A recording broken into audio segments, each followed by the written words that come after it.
And I actually am going to tell it not to do that because I actually didn't open the PDF file. And so it's going to make me go all through my desktop, all that stuff. So I love the fact that we can be like down style when we're doing virtual events. Although I would do this in a live event too, if I had to shuffle my papers. Okay, so here is the file. We have a couple of slides today, and I also have a hard copy handout that I'll send to Manisha, and then she can forward that to you all, or I don't know how, she'll handle that. She's always very organized, thankfully. Thank you, Manisha. So hopefully you can all see that.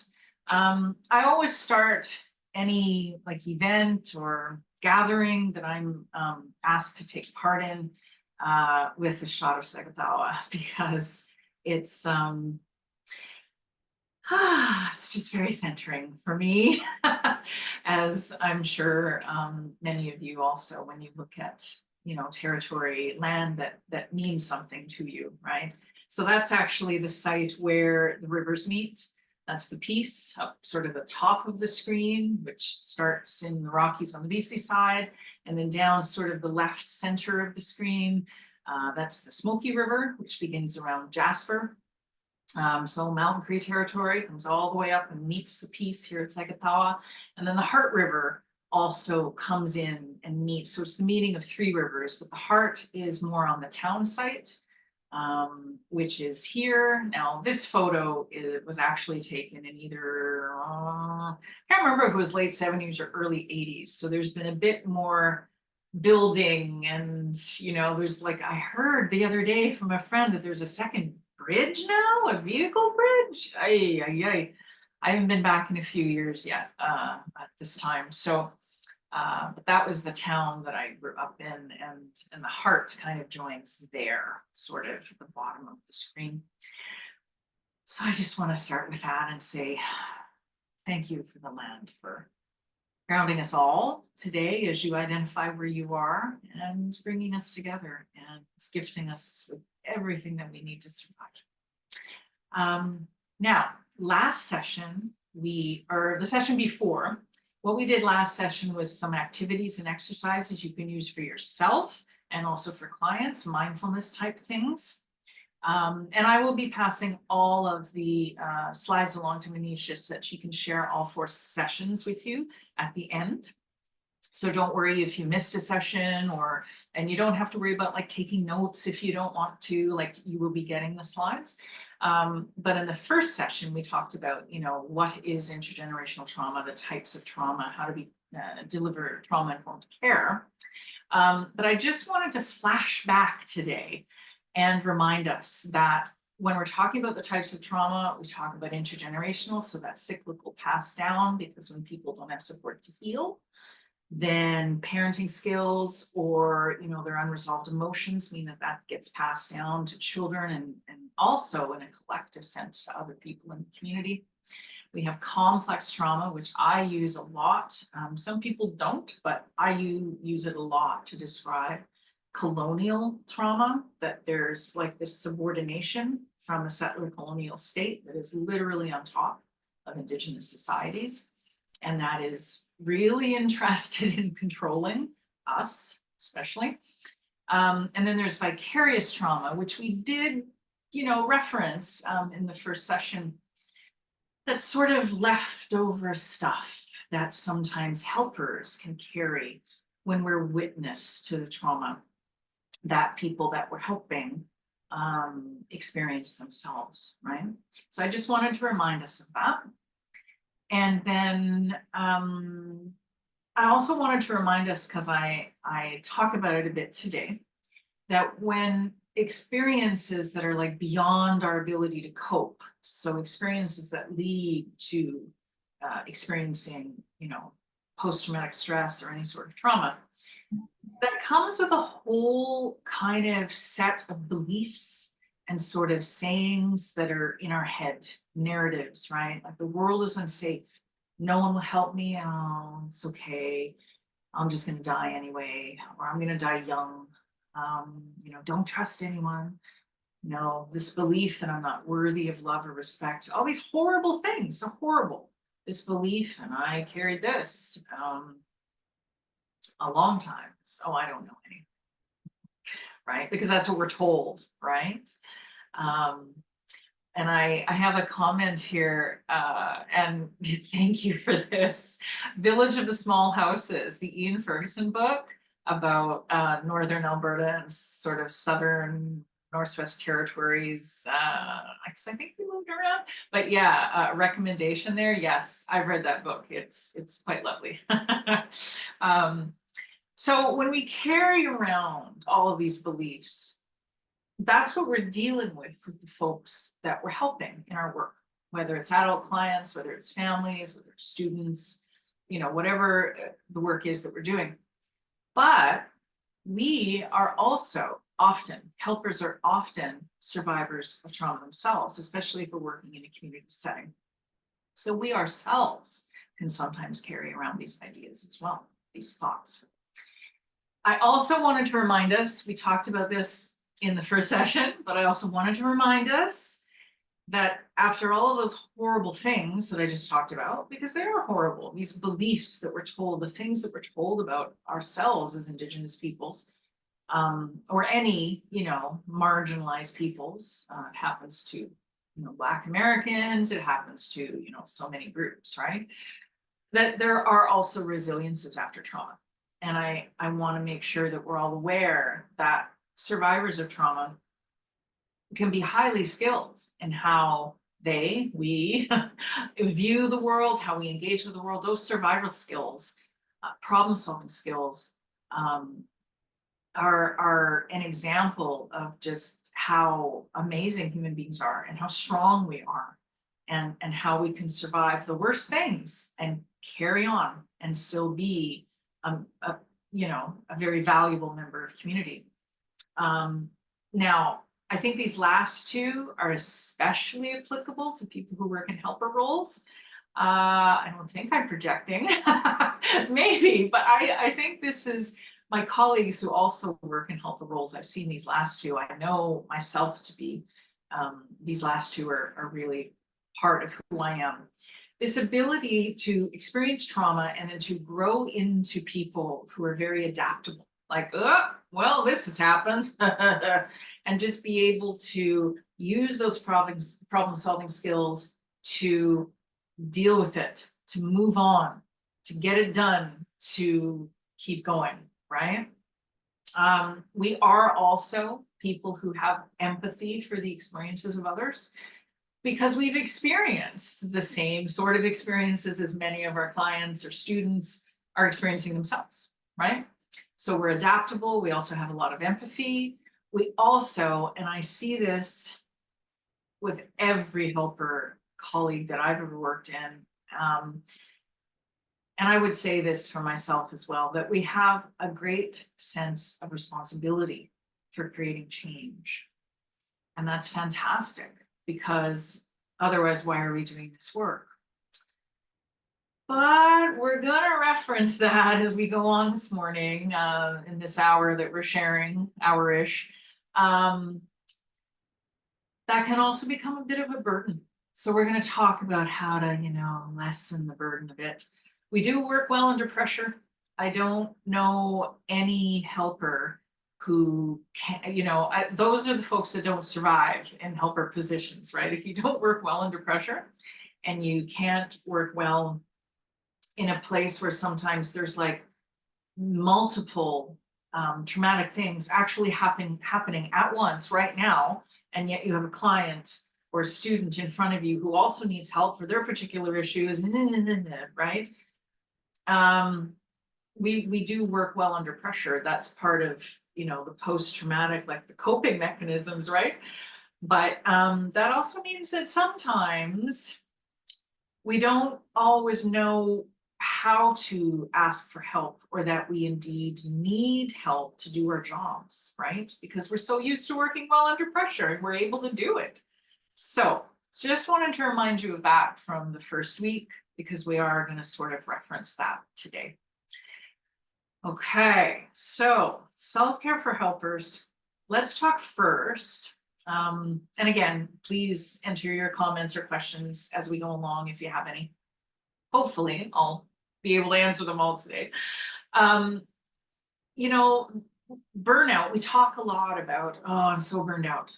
And I know some of my colleagues have quit jobs, like I just can't do it anymore.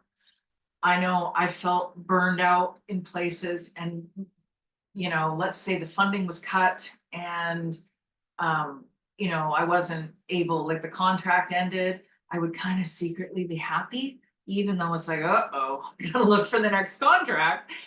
But it was because I was burned out, right? But there's a couple of steps that come before burnout. So we want to go back to that vicarious trauma, the types of trauma that I referenced a couple slides ago. Because what vicarious trauma really is like a change in our worldview, where, the beliefs that we may have had, and it depends about your own experiences of childhood trauma, whether you ever actually did have a belief about the world being good. But I think many children do innately have a sense the world is like, oh, and then through experiences, they start feeling like, oh, the world is not a safe place. I feel like innately children are fairly joyful, and then childhood trauma changes that. So when our fundamental beliefs about the world change, and when they're damaged by exposure to both our own traumatic events and then as we are adults and working as helpers by experiencing other people's trauma, that really shifts our worldview. And it can be the whole thing about, it can be anything. The worldview could mean that we walk around with this sense that really the world is not safe. Or, I have to change the world. I know I carried that worldview for a very long time, that, why aren't the systems and institutions doing this work, and feeling this immense burden, this pressure to create change myself, which is impossible for a helper on their own. But it shifts our worldview, to thinking, and it plays with our trust in the world, and it plays with our sense of self and our sense of boundaries, because then we burden ourselves with too much responsibility, and there's all sorts of things in between those two things, right? So that shift in worldview comes around from, experiencing other people's trauma, especially on top of our own trauma.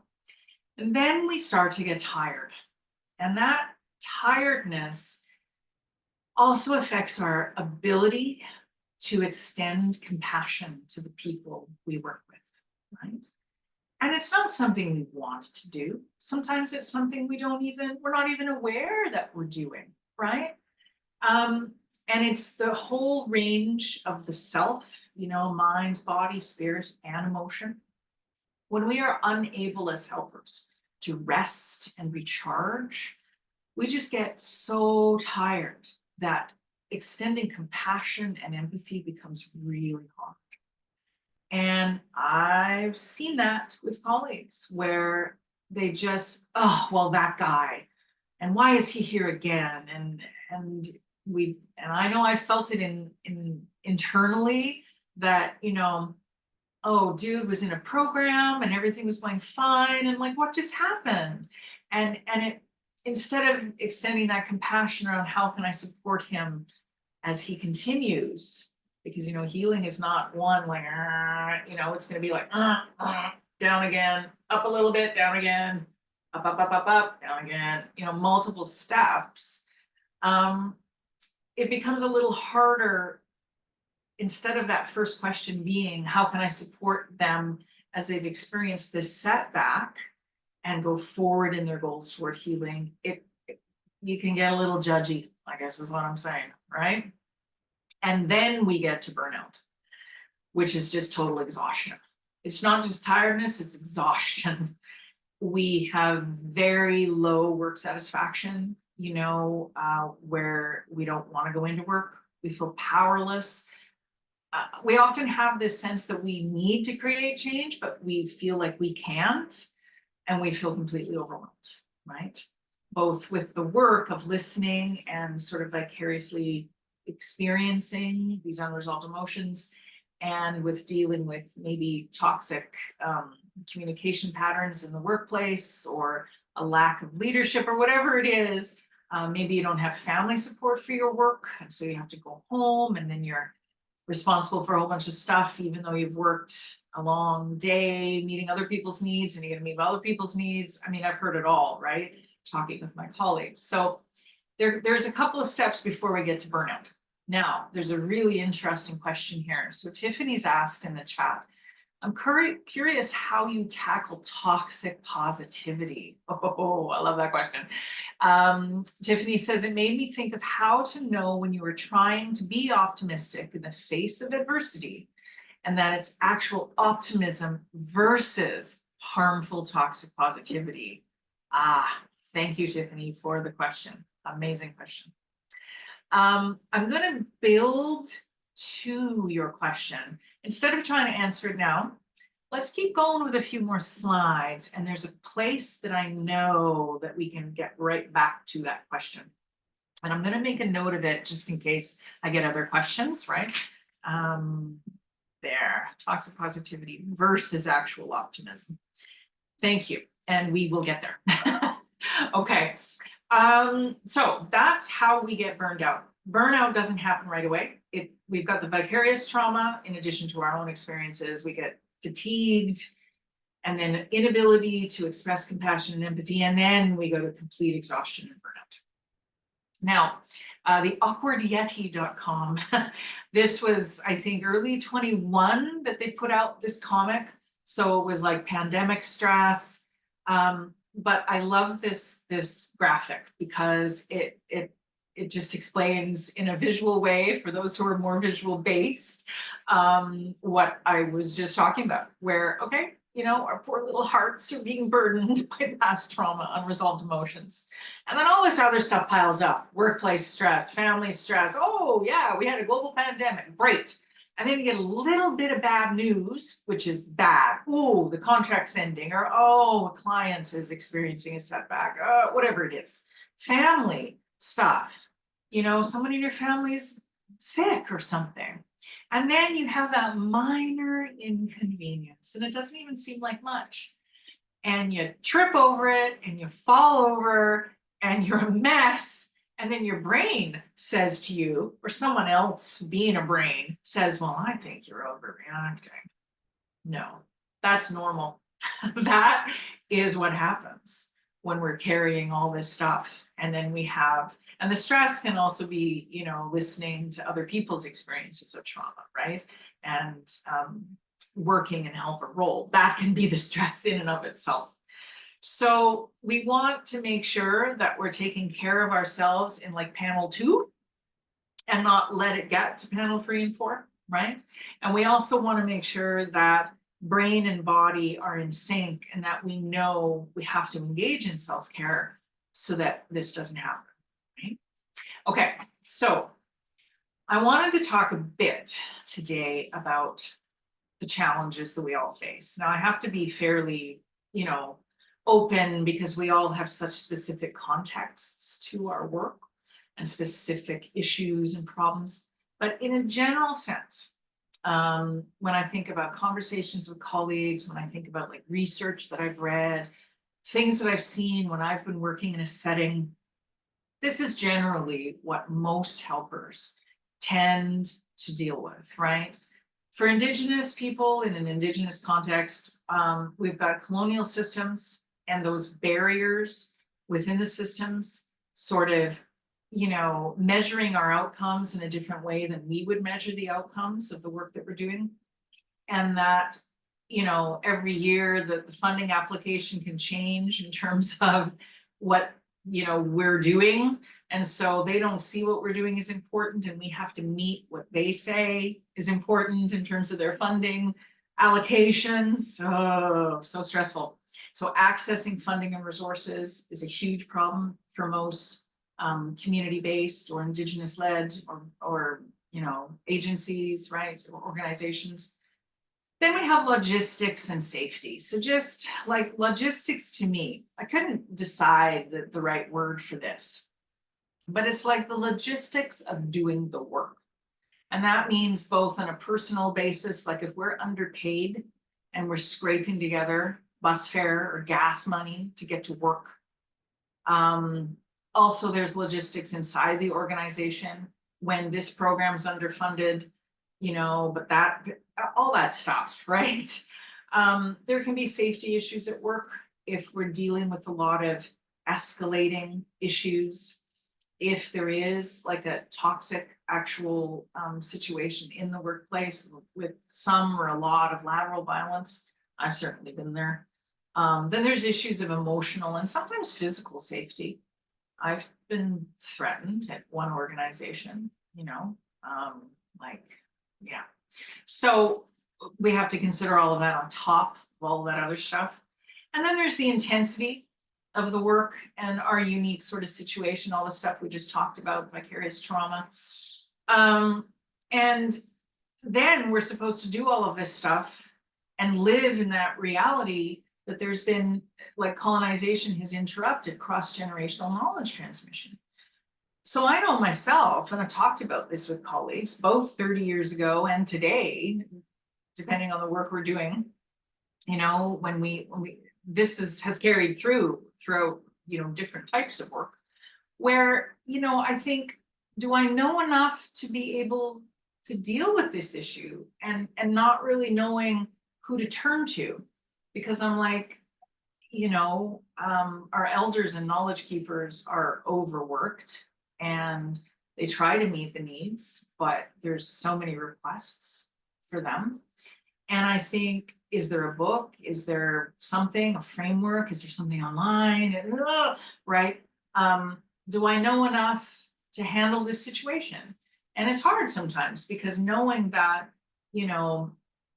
before colonization, we would have had, depending on your nation and your practices, we would have had societies. We would have had the clan structure, if your nation has that. We would have had, the aunties or the whatever family structures to support us in our work. We would have had regular ceremonies. We would have had these things. And now we don't always have that to support us in our work. So it becomes a real challenge. Then there's a whole need for services at the community level.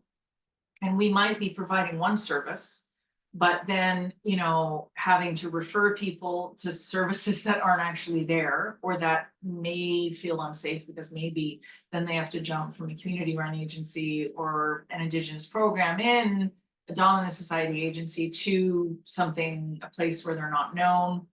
That also means that we can't seek services. If there's no services at the community level, who can we talk to about, vicarious trauma, compassion fatigue, and burnout, right? And I've already mentioned that, the folks who can and do support us are themselves overworked, and we have to take care of them as well. So these are all very specific challenges to helper work. And I want you to know that if you're experiencing any of this, that we all are, you're not alone in that. But these are the things we're going to have to try to address going forward, especially within Indigenous run agencies. So when I talked about going from compassion fatigue to burnout, vicarious trauma, compassion fatigue, burnout, I wanted to get a little bit more specific too, because this also relates to that inability to extend empathy, or where we just get so tired, right? So current life circumstances, I think I talked about that a bit with the comic, the things that we're dealing with and then we have to be aware of our own history as folks, as people. I've worked with colleagues who say, like, I've never seen this. I don't understand. Like, my family is really supportive. And like literally I've had conversations where they're like, I don't know how to address what our clients are dealing with. And them bringing that idea to a meeting and us understanding that there is a great diversity of experience within the Indigenous communities, right? Within our communities, that, there can be someone who says like, I don't know how to deal with this. My family situation was not like this. What do we do when someone doesn't have family support, right? And then there's someone like me who, the adverse childhood experiences list, I've got all the aces.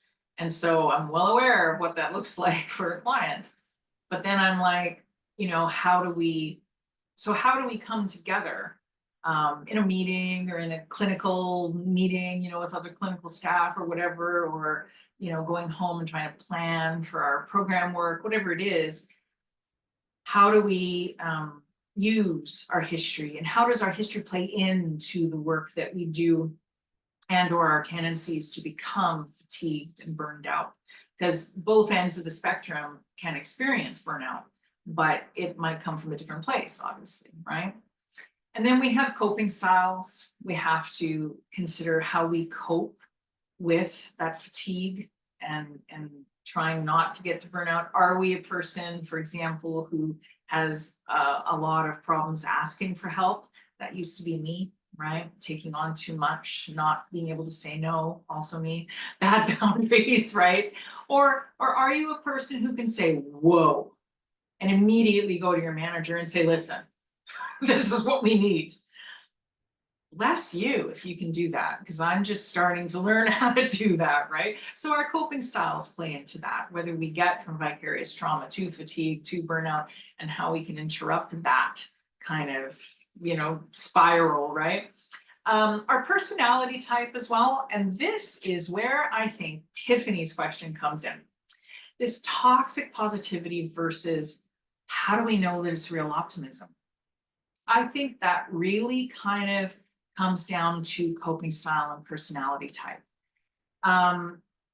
Because, and I'm just thinking off the cuff here, I don't think there's been any research on this. I don't recall reading like any research papers, like a survey of people in helper positions, but just what I've seen over the last 30-ish years, working in agencies, working in schools where it was, all Indigenous team, for example, is that some people's coping style is just, nope, I'm not going to see it, right?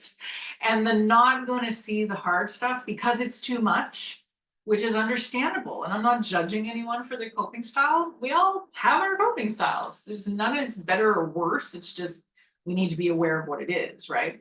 So some people are just, nope, not going to see that. That tends, for me, as I have seen, to be the toxic positivity. In choosing not to see it, even if it's like a subconscious choice, right? You're choosing to focus on. And I feel like media stories today are really, like about 4 or 5 years ago, there was quite a few CBC stories, some of them from CBC, like Indigenous journalists who were saying, this is what intergenerational trauma looked like in my family. This is how, through my work, I'm trying to make change. Like really good stories. Do you think they're doing that anymore? No. What I see all the time is like, so-and-so dude is taking a beadwork class in so-and-so First Nation. I mean, great, but also, what? Like, and then there's, oh, the youth hockey team went to da-da-da, and then this, and then that. And it's like happy, happy, joy, joy, 24/7 now in Indigiland on the CBC. And bless them, they're trying to create something different than what it was 30, 40 years ago, which was all the bad news, right? And all the assumptions and the stereotypes. But I feel like that's where we get to toxic positivity, because it's like happy, happy, joy, joy, because you're making a choice to, I don't want to talk about complicated things that I don't understand, in the case of non-Indigenous journalists, or well, sometimes Indigenous journalists. There was one, I won't say her name, but she was public on a show on the CBC about a year, maybe 2 years ago, where she said, I didn't realize that some of the things that I didn't want to talk about were actually based on my own shame around, having that in the community. I didn't want to talk about it to non-Indigenous people in my work as a journalist because I felt ashamed of it. And that was really brave of her to share that, right? So, you know, someone's coping style and personality type, when you just can't or don't want to see something and you're going to focus on the happy, happy, joy, joy, for me, that's toxic positivity. Because it's like, yes, we all know that there are amazing things going on in our communities, right? Absolutely amazing. But that's not all that's going on. And we still need to talk about intergenerational trauma. We need to talk about how the youth are feeling it, how that's been cycled down, you know, and we need to talk about us as helpers, right? And how we manage that. So that's where, if it's all that happy, happy, joy, joy stuff, and there's no balance with the unfortunate, sad, difficult, grief-stricken, insert your own word realities, that's how we know it's toxic. I think optimism, and hopefully we can bring this into our coping style, and it requires a personality type that is able to say, okay, here's the bad things, and this is reality. But last week, so-and-so client or so-and-so coworker did this or said this, or, you know, many more of our youth this year have graduated, or whatever it is, whatever it is. When we can talk about both and one is not more than the other, then that, I think, is true optimism.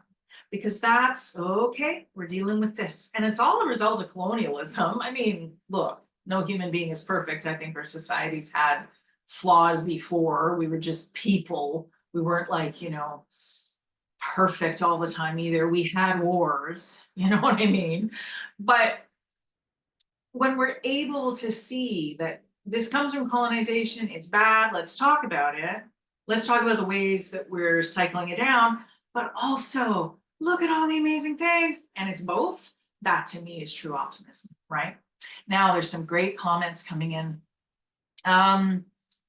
So Shannon says, I'm working on my own medicine bundle. Yes, that is amazing. She says, all aspects of medicine wheel is a daily, weekly circle check. Awesome. Everyone, feel free to take ideas from your coworkers or your co-participants here. If that's something any of you feel like doing, give yourself permission to do it right now. Ask for guidance if that's part of what you think you need to do, but you can do it privately. I was told to do that in the 90s as well by a medicine person that I saw a couple times at Anishinaabe Health Toronto. And yes, those things help us be well. Those things help us communicate to the forces, to the guiding ancestor spirits, however you would describe them, and can create a real strength and a real sense of vulnerability, because we can talk to them, at least I find this, sometimes more honestly than we can talk to other people, right? So that's amazing. I support you on that. And don't worry, everyone, you know, time, we're trying to be so aware of everybody's time, but we started a little late today. If you have to go, please do what you need to do. We'll send the slides and the handout later. So don't apologize. Chris has said that I know that I love a sunrise smudge and some early morning breath work. Yes, also thumbs up, yay. Please, again, feel free to steal that. I used to do that. I used to do a lot of like full moon, singing to the full moon. Now I have my own little routine before I go to sleep. And then part of my routine in the morning is cooking a nutritious breakfast, right? I cook porridge every morning. Yes, I eat the same thing. And to me, that is like very calming and very like I don't have to think about it. I don't have to be in my brain. It's just this muscle memory, and I just, you know, and it's healing. It's healing because it's healthy food, you know. Now, Shannon has posted, this is a quote from Martin J. Cannon. Scholars of settler colonialism have made this point abundantly clear in suggesting that racialized ways of thinking and acting are key to securing ongoing access to land and must therefore be institutionally reproduced every step of the way. Very much. And I think that was when I was speaking about the happy joy stories and media complicity in that. Yeah, they see us how they want to see us depending on what they need from us at the time, right? And how they want to. And I feel like that's, oh, I don't want to open up Pandora's box here, but I do feel like, that has come into some of these more recent stories from the CBC where they want to control our identities. They want to control how communities see identity. They want to control, like, oh, the only real Indigenous people have status cards. Well, we all know in our communities that many do not, and that lots of white people marry in and get status cards too. So like, yeah, and I don't know if any of you have read, probably some of you have, the Wayne Yang and Eve Tuck paper, Decolonization is not a metaphor. That's the same sort of point, is that, settlers kind of use, or settler colonialism, sorry, I would never want to point to people, but just to the system, to the force, right? Kind of use us in their own little drama about either setting up their innocence or what they want to steal at the moment or control at the moment. Yes, so thank you so much for that point. And Shannon says we have the Medicine Chest Treaty 6. Yeah. When I was teaching in the classroom, so in the aughts and early 10s, we examined a lot of the treaties and what they contained. And students were amazed to hear about that, right? And then, it depended on the grade that I was teaching, but with the older students, like grade 8 and up, I would often say to them, so what does that mean for today? How can we use that? And then ask settler, colonial, or dominant society institutions, if you're an adult and some of the kids would have parents working in systems and institutions, how can we use that to advocate for our rights, right? Yeah, great point. Shannon's also saying, I use seeds, chia, lol. I put chia seed in my bread that I make every week, yeah. So Shannon's added, we have to be mindful of what we take in. Worldviews can burn out mentalities. Absolutely. That's a really deep thought. I like that. Worldviews can burn out mentalities. And it seems like we have this worldview on top of us, right? That is work, work, work, money, money, money, gotta buy a house, gotta do, oh, it's exhausting. And here we are in helper roles, often doing so much with so little. But Shannon's right. We have to be mindful of what we take into ourselves, whether it's someone else's stories and unresolved emotions. We have to listen and hear. We have to be there and connect.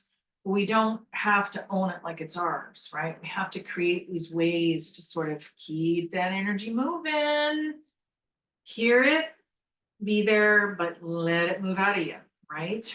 And don't let that, gotta change the world, gotta go to work and work myself to the bone today because that's what the dominant society says. Whoa, our ways tell us that we have to be quiet and sit and make time for connection as well, right? So amazing. Thank you. Thank you. A new comment. We have learned behaviors to harbor trauma. Yeah. All these learned things from the dominant society just helps us kind of keep the worst in, and then we're not taking care of ourselves. So let's get there, because I know, we did start a bit late, and plus I talk a lot, and so I don't want to take too much of your time today. Let's see if we can get there. We have a few more slides. So toxic positivity versus real optimism is that balance, right? But then we're working in these institutions where agencies that too much work, not enough resources. Sometimes there's a lack of training. We're thrown into positions. We don't have a lot of support. We don't have a manager. One of the best places I worked at, and because it was the best place, I can name it by name, YWCA Elm Center. I worked in Winona's Place, which was a residential facility for women and women-led families, well, Indigenous women, women-led families. And I had two of the best managers I have ever had, because we had weekly, not bi-weekly, not monthly, weekly fireside chat. And I never felt rushed. I don't know how that woman managed to have all of her staff check in, because it didn't go over an hour. I mean, we're all busy people, but I never felt rushed. Like, oh, I only have 20 minutes, Suzanne. No. Sometimes I'd be in there for 45 minutes. And it was the most amazing place to work. I mean, it had its problems, but you know, it was an amazing place because I had that support. And then I could say, you know, like, this happened with a client the other day, and I wanted da. It was amazing. So having that leadership, we really need to build capacity for that in dominant society institutions and in Indigenous led or, you know, located institutions. And I'm laughing at the chat. Chris, thank you. I was apologizing, you know, getting worried about time. And Chris, thank you. Comment is, don't worry about time. I've been so excited waiting for this all week. That is very sweet. Thank you. And yeah, if you need to go, you need to go. We'll send everything. But yeah, okay. Thank you for that positioning, I guess. Let's get my mind in a good spot. Okay, thank you for that. So yeah, we do all of this amazing work, but we often don't have the support to do it. But it starts with supporting ourselves. I find that going through my own process of learning how to support myself made me strong enough to be able to ask for what I needed at work as well. So I wanted to talk before we get into some of the things. Well, we're kind of moseying our way through, because we did like activities and exercises last week. So I'm not going to go there today. But as we mosey through, I wanted, like, these issues and dealing with vicarious trauma, compassion fatigue, and burnout. I wanted to talk as well around shared trauma in the workplace. That if we're Indigenous peoples, or if we're not Indigenous, but we are a survivor of trauma in whatever way, because there are many ways it takes. It can be, you know, genocide and war and having to flee as a refugee. It can be maybe you're the adult child of an alcoholic. Maybe you are an Indigenous person dealing with colonization and intergenerational trauma, whatever it is. If we are helpers who are also survivors, we often live and work with survivors in settings that are themselves experiencing trauma, chronic trauma, or constant threat. It depends on where we're located.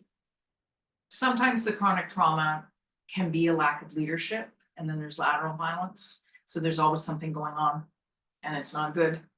Sometimes the constant threat can just be like, you know, as I said earlier, not getting the funding you need because, you know, it's a dominant society idea of what we should be doing, and not feeling heard in terms of, well, this is what we know community needs. And there's so many other things. You'll all have your own examples. This can also lead to like a secondary traumatic stress. So we're already dealing with vicarious trauma, compassion fatigue. We may be headed toward burnout or in burnout, but then we've got this sort of secondary location for more traumatic stress. And that compassion fatigue can lead to unhealthy coping strategies. And I'll get to a list of those. I won't delineate them now, but we start coping with that in unhealthy ways. And it can definitely lead to a lack of self-care where we either drop off what we're doing, or maybe we never started in the first place and we don't really have time to investigate starting it because we're always dealing with stuff going on in this secondary location. Sometimes we have things, what I call like reenactments in the workplace. This happened at a school. I wrote about this in my book Legacy, where I was teaching at a school. It was an all Indigenous team within a school where there was a diverse teaching staff, but of course it was a dominant society institution. And we each brought our own unresolved emotions because we all were experiencing intergenerational trauma. And we sort of ended up reenacting them in our little, team.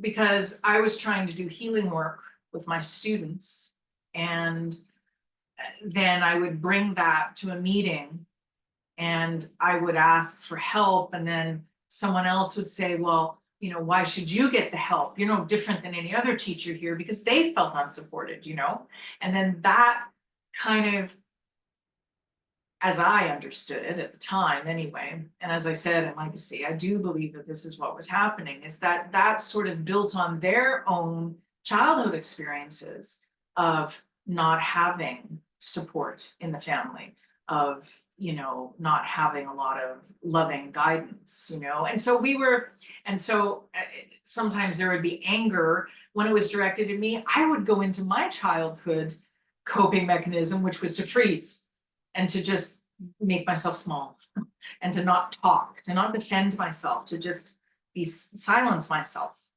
And so we were all like doing this, oy, oy, oy. And what we were reenacting was really that whole larger experience of the intergenerational trauma of colonization and the effects that it's had on Indigenous communities. I mean, so there we were trying to do the work, but we were reenacting. It happens. It's not good, it's not bad, it's just simply something we need to work out. That we need to understand, I guess, is a better way of saying it. So all of this, I think, can be avoided by more training. So training like this in all of the places that we work, right? And not just done by me, but all the people who have this knowledge doing these sorts of things, right? We need tools. So what about like a morning smudge for the staff instead of the staff running it for students? Why don't we start with bi-weekly staff breakfast, and it's not an unpaid time either, shaking my finger, right? Where it's actually, or a lunch would be better instead of having to come early, that it's paid time where we are seen as people who need support too, right? And or any other thing that we could come up with, right? More resources. I always joined the equity committees and whatever other like social justice committee at the schools or agencies, or I would like join that committee if I were on a board of directors, because we need to provide resources for folks, whether it's books, whether it's speakers coming in for a lunch and learn. And we also need, if we're talking about Indigenous peoples and agencies and clientele or students, we need culture-based services for staff, absolutely. If we had had that in that school that I wrote about in Legacy, if we had had like a visiting elder that came monthly and staff could talk to, I feel like I could have talked to someone about what was happening, because I felt bullied and harassed for like a year before I finally went to my vice principal and said, listen, we got to deal with this. But by then it had built up into this huge thing, right? So why would a system or institution think that we can just put a whole bunch of Indigenous people who are awesome, who are really good at their jobs, but who themselves are survivors of colonization and intergenerational trauma, and not give them support to both feel safe with each other, because we've all, I'm addressing you all, we've all experienced lack of violence, whether it's, you get your master's degree and all of a sudden get fired from the band office, one example, close friend of mine, or whether it's, you're working in an urban organization and, the manager feels threatened by all this amazing staff she's hired, so she tries to plonk you down and squish you instead of supporting you in your work. Whatever examples you all have, we've all experienced that. Why are we not using culture-based services or, having those things available to staff? We need to start talking about, instead of just, the vicarious trauma coming from the client, but these secondary locations, whether it's the team, whether it's the entire workplace. It's a thing, and a lot of us have been there. So here we go into some of these things that I think I said, was it last slide or slide before, where You'll know when this is happening through these warning signs. And it's like when you start feeling like something's wrong here. I'm feeling very fatigued. What did I think? I think I said it on the other slide, unhealthy coping mechanisms. So when we start kind of like heading into work later, or we start to isolate ourselves. I know I worked only in my classroom. I stopped hanging out in like shared hangouts because I just needed some space for myself. But then that meant that they were talking about things over there without me, right? So yeah, when we start to turn to these unhealthy coping mechanisms, there's all these warning signs that come with that. So really try to be aware of this. If I had been aware of this 10, 20, whatever years ago, whatever job I was in, it would have made life a lot easier. So when our feelings and emotions are really up, and yes, when we are just come out of a meeting, let's say with a client, it's normal to feel sad when you've just heard a sad story. That's normal. But when that sadness continues and we can't get rid of it, and it's like with us, like it's on top of us, it's like staying with us, be aware of that, right? If we feel powerless, sometimes that's about, a staff location, like that secondary location, but sometimes that's about dealing with clients or students if you're in a school. That can be a warning sign of, becoming really tired. I can't change this. Like the optimism is not there, right? Anxiety, of course. Anxiety is sort of future thinking. I've heard it said, and I think it to be true, that depression is about past thinking. We're stuck in the sadness of things that happened before. Anxiety is a lot of future thinking, where we're worried about the future. So that just means that you never dial down from the things that are happening in the workplace and the issues that you're dealing with, because you're always anxious about the future. So that you never get a break from those feelings. So be really aware of anxiety, feeling powerless, and feeling sadness that does not go away. I've experienced a lot of the body issues myself. I'm sure some of you have as well. So if you have a lot of headaches, pay attention to that, right? If you have a lot of stuff going on in your belly where, you've got heartburn, or you're burping a lot, or maybe your bowel movements have changed. And like I talk about this stuff all the time. We need to talk about this stuff more, body stuff, right? Our gut is actually our third nervous system, okay? We have our rest and digest, where we're sleeping or eating. We have our fight or flight when we're like, adrenal glands and get away from danger. We also have our gut. And the gut is really about that overall wellness of being able to make decisions based on our gut feelings, feeling in touch with ourselves. When all of that is a little, we just aren't balanced. We can't make good decisions. We're usually feeling anxiety or a lot of grief and sadness, fatigue, exhaustion. And sometimes exhaustion can come about in two ways. It's like a spectrum. It can be too much sleeping, or it can be that we can't sleep, or we sleep very fitfully, sleep for an hour, wake up for sometimes 2 hours, sleep again, wake up again. So it can be interrupted sleep, it can be too much sleep, or inability to sleep, as well as the interrupted sleep. Aches and pains. I can't talk. Pay attention to that. I had certain aches and like little spots in the same spot would always be itchy. And the first time that I went to an acupuncturist, they said, oh, that's your spleen meridian, or oh, that's your liver point. And I'm like, what? And it turns out my body had been trying to tell me for literally years that I had anger from childhood experiences, and that my spleen energy in traditional Chinese medicine, which is very similar to indigenous medicine, is all about like too much rumination, like too much thinking, overthinking, and worrying, usually about other people instead of yourself. So I thought, oh, well, geez, my body's been trying to tell me that for like 15, 20 years. Yeah, oops. So pay attention to those aches. And, pay attention to what your body's telling you, right? Appetite changes, irritability, these things mean something. Our body is talking to us. We usually, I would say, never self-diagnose. Always try to go to either a medicine person or a plant person who knows the, different sleep medicines or whatever. You can go to a traditional Chinese medicine practitioner, but make sure that they are certified, not self-elected, right? Also Ayurveda. I went to an Ayurvedic practitioner once, also very similar to indigenous medicine and to Chinese medicine.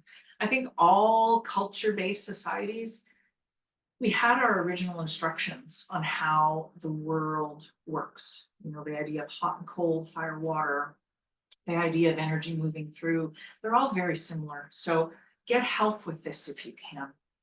I've already said about coping mechanisms in the workplace. So if there's a lot of conflict, there's a lot of pointing fingers, blaming, people are always late and they're not respecting others, or they just don't want to be there. If you yourself are avoiding work, that matters. It's something that you really need to take into account.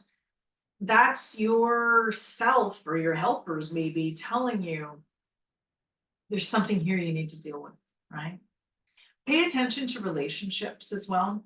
If there's withdrawal and isolation, I just gave the example of I started working in my classroom alone all of the time because I didn't feel safe in certain other places.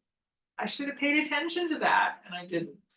If there's a mistrust, I mentioned, I don't know if any of you picked up on it, probably not, but I went to my vice principal with my complaint about bullying harassment in this school because I couldn't trust my principal. She was listening to what my colleagues were saying about me, and I was the new person, and she just believed what they said. Pay attention to that. I let it go on for a year, feeling like I had no one to talk to, but then I was off sick for 2 weeks. There you go. That's your body talking to you. And I realized, well, then if you can't go to the principal, go to the vice principal. He's a good guy. So pay attention. If you feel like there's a situation of mistrust, who else could you go to? It seems simple, but it's not when we're in the middle of it. And a lot of times we'll just keep going, right? If there is decreased intimacy, like between you and your romantic partner, or between you and your circle of friends, or your one real true best friend, or between your siblings and you, if there's a lot of anger that you're feeling, these are all things. If you're fighting a lot with your partner or your kids at home, pay attention to that if it's a change, because that's something that you could be bringing home, or maybe they're bringing from their work situation, whatever it is, right? Pay attention to that. I was into a real cycle of perfectionism.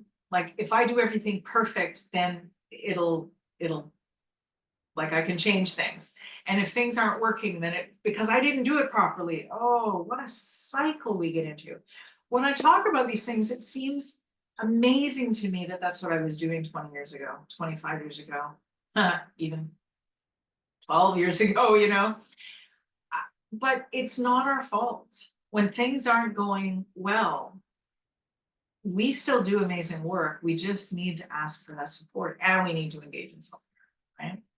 If we have problems concentrating, if we're really rigid in our beliefs and we can't see, it's like that example about the person who just doesn't see the bad stuff, happy, happy, joy, joy.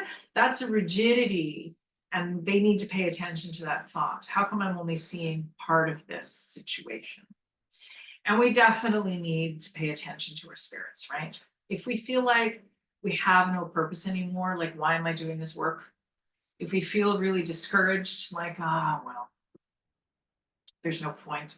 If we question our beliefs, and that's part of that vicarious trauma, where our beliefs about the world shift, these are all really important things that we tend to ignore. Now there's a comment here. Angela, meditation practice trains our minds to be in the present. Maybe one way to subvert anxiety and or depression. Absolutely. Thank you for that. Absolutely. I have a book that I use quite a lot. It's called Meditation as Medicine. And it actually helps us focus on, remember those aches and pains I was talking about? It actually goes through every organ system in the body. If you're feeling this way and you have an ache here, or if a practitioner has told you, for example, that, oh, we're treating your kidney today or whatever it is, then yeah, you can actually focus your meditation practice. I've learned through this book, Meditation as Medicine, to benefit that particular system and whatever emotions are out of balance at the moment. Absolutely. And then there's another comment, intuition. Yes, listen to your intuition.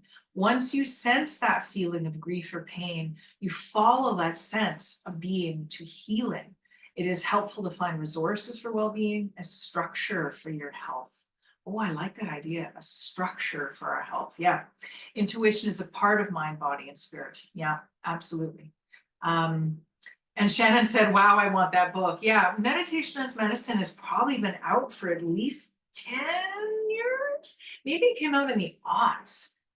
The older I get, the more I'm like, what decade was that? I don't know. But I know it's still on, like, the big booksellers. Your indie bookseller can order it for you. It's online. It's probably in a lot of libraries as well. Yeah. And I like this idea of institution, intuition. Because it's all about when we have these warning signs and making sure that we're healthy, our gut, our spirits are healthy, we have some sort of place to go. Either it's a book, or it could be an uncle in your community, or a grandfather who sits and has tea and listens, or whatever it is. Maybe it's like me in Toronto, having that access to an urban Indigenous health agency, Anishinaabe Health Toronto, where there was visiting faculty, as we say, Indigenous folks with knowledge. That's paying attention to this intuition will absolutely lead you to healing. It will also lead you to hopefully avoid compassion fatigue and burnout, because when we listen, then we can be in that space. And it's okay to be in an unbalanced space. It's okay to give ourselves permission. This work is hard. Doing helper work is hard. It's okay to feel that, and okay to say, oh, I need some help today, this week, this year, right? It's okay to take a break, right? So these are reflection questions. As I said, you'll get these slides, so I don't expect you to write them down. You can screenshot it if you really want them today. But these are things that we should always be questioning ourselves on.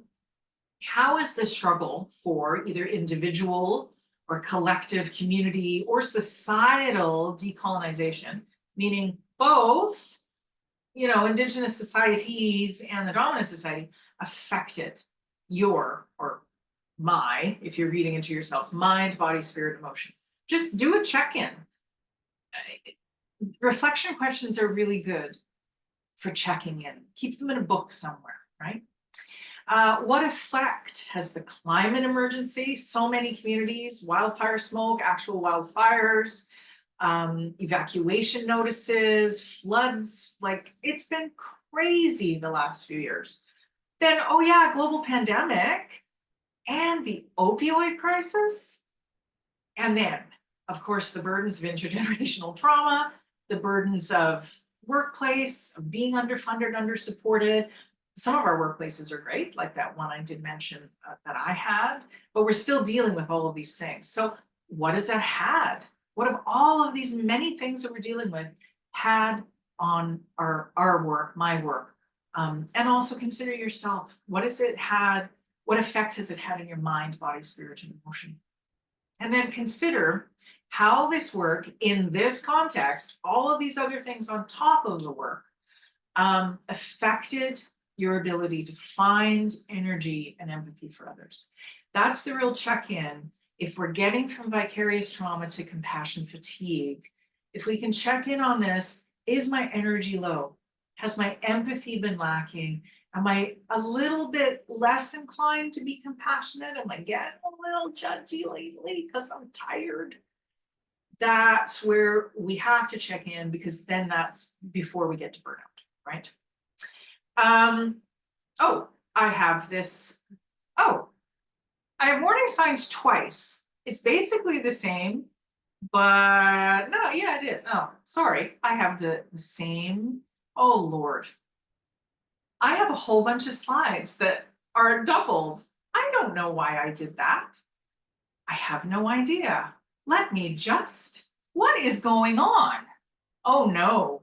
I will, let me get to my other thing.